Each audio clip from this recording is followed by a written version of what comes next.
Greetings and salutations, guys. I'm here with my review of Daredevil Born Again Episode 7. Full spoilers follow, so here's your warning. Full spoilers for Episode 7. Let's dive in. Although I mentioned Episode 7, we don't get episode titles for Disney Plus shows. So the MCU shows, the Star Wars shows, none of the episode titles are listed on the advanced screeners. So it's always interesting to find out what these episodes are actually called when they go up. But for now, let's go. Episode 7. Well, there goes Muse. It's interesting to see he will not be part of the end game of this season. I didn't know that that's what they would do. I mean, it's curious to see where that leaves the rest of the season, right? Because it felt like it could all be aiming towards this confrontation with Muse. We still have the stuff with the task force. Still feels like we have to see Punisher again, right? But yeah, as far as a sort of overarching story for the season, we've got Fisk and Matt. I think that's really the crux of it, right? And almost more so Fisk, because Matt is now back in the costume. He's back being Daredevil again. But Fisk has been having this back and forth with his new life and his old life and everything with Vanessa, and that's been burbling up here. So it almost is like he's more so at this point the driving force of any sort of series or season long, I should say, storyline here, as we wrap up what happened with Muse. Pretty exciting though how we wrapped up things with Muse. Great fight with Daredevil and Muse. I also like that it was in broad daylight. I mean, yes, I understand Daredevil lends himself to nighttime action scenes when he's in that full costume, but he wouldn't always have to be, nor should he be, because he wouldn't restrict himself if someone's in trouble, as was the case here with someone he really cared about, with Heather, from smashing through that window and fighting him in the middle of the day.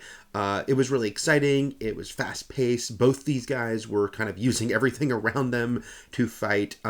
Brutal moment where Daredevil uses his billy club and hooks through Muse. I thought someone had shot Muse for a second. I thought it was supposed to be one of the task force or Punisher or something. But no, that was Matt. Didn't know his grappling hook billy club could do that, but I guess in a pinch, it can.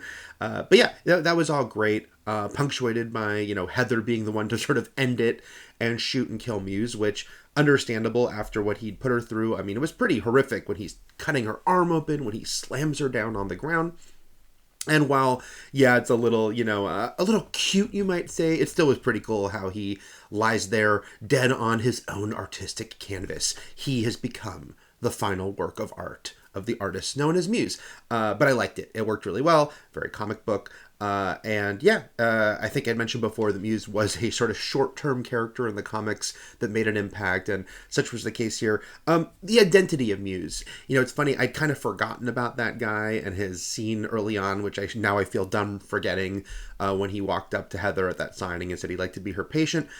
But the thing about his identity was it wasn't a big deal, right? Like in the comics, where I don't even think they give him a name. It's like he had to be somebody, but it wasn't like a real mystery. The way this episode played out was not building up towards a mystery. It basically is like, oh crap, that's the guy she's talking to right now. And there wasn't any swerve from that. He just was Muse, and I think that's fine. I had wondered if they were going to incorporate any of Muse being an actual superpowered character from the comics. No, that was not the case here. He just knew Taekwondo, and he was very good at it, so he could fight well, but there was no sort of special powers, which is fine. Again, Daredevil exists in the MCU, exists in a world with superpowers. We had him openly talk about, Hector's mystical amulet, but I don't think every character needs to have superpowers he encounters, and I think Muse kind of rode that line enough that I didn't feel like, oh no, they're taking away something crucial about him here, not using that. But speaking of superpowers, I'm curious, especially for people who didn't read the comics, what they thought of Matt being able to recognize Heather from Muse's painting of her with his fingertips. I thought it played a little cheesy. And I know his comic book background, but especially on this show where they really never in the Netflix show or in this version that they given him quite the amount of sort of superpowered abilities that we see him have in the comics. Daredevil, I'm talking about, including the fact that he's so sensitive with his touch and everything that he can read almost any print with his fingers. Doesn't need to be braille. He can just put his fingers over type and he can see what, he can read it that way, and also that maybe he could actually recognize someone from a painting. It still feels like a stretch, even a superpower world, that he was like, I've touched this real person's face, now here's someone else's artistic depiction of this person, and the way they painted, I can recognize it. I guess that paint would have to be bumpy enough, have enough definition.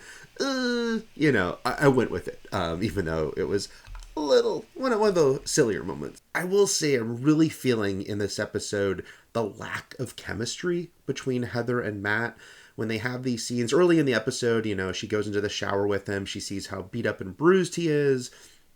He deflects by turning it into sexy time, but then they have a conversation afterwards, or, of course he's guarded and he's talking about how he feels like this new life that he's living is a pretend thing, but I just don't really feel the connection between them, and I wish I did, because clearly she has been a through line of this season, and here she becomes very important, but I'm just not really connecting to the two of them as a couple. So that part was lacking for me, even though what actually happened once Muse took her captive and the fight was all very exciting and, really, played out in a cool way. Interesting moment there at the end with Heather remembering that Daredevil said her name. They kind of leave it in an ambiguous place. Like, is she totally figuring it out, or is it just kind of something that's vaguely bugging her at this point? And we'll see how that affects her and Matt going forward. Again, not exactly rooting for their relationship, so we'll see if this leads to them splitting up, or maybe it doesn't. Maybe it's the reverse. Maybe it actually bonds them together, which I hope can be sold on screen as a more tangible bond between them, if that's the way they go. Now, of course, then we've got what's going on with Wilson and Vanessa. I thought, it was, very interesting when Vanessa met with with Luca, the leader of the Tracksuit Mafia, Tracksuit Mafia, bad history for them with their leaders. Doesn't feel, I'm sure working for Wilson Fisk's organization in general, it's a lot of turnover, but it seems like Tracksuit Mafia commanding officer, doesn't have a lot of great luck there. When they did the thing where she met with him and he was talking about, hey, things were better with you.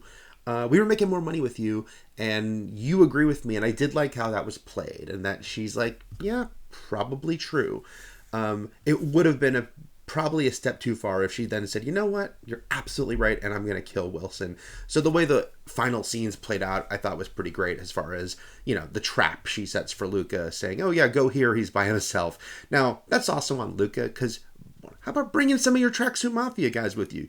You're just going to go as one guy in to kill Wilson Fisk? Even if he really was alone, do you really think that's a great idea? Everything you know about Wilson Fisk?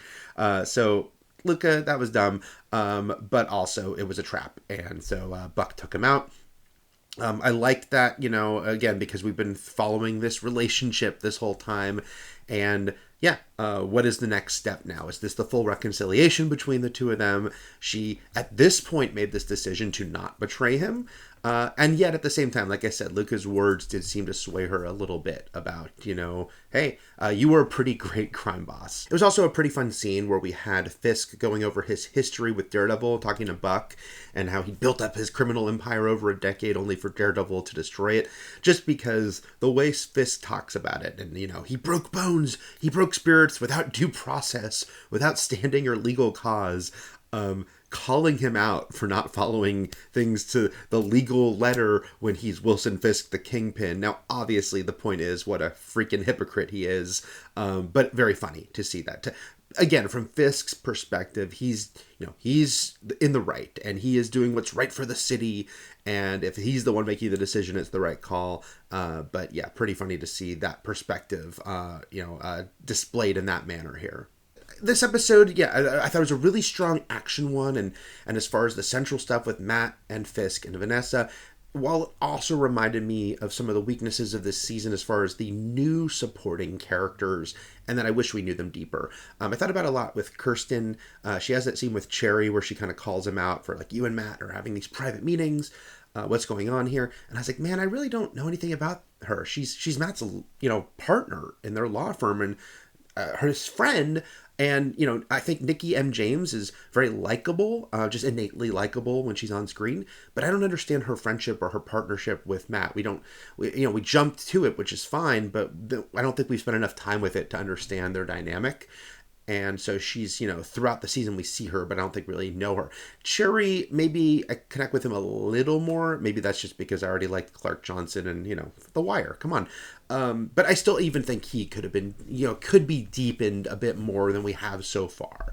So this episode definitely had me thinking about that a lot as we were, seeing these characters, and we're almost in the end of the season, and I'm feeling like, yeah, man, and I wish we knew them better. I guess there's still some time. We'll find out.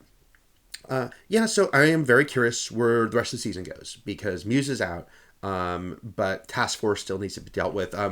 We have to see Bullseye again, because there was a shot of him in the trailers walking while he's locked up.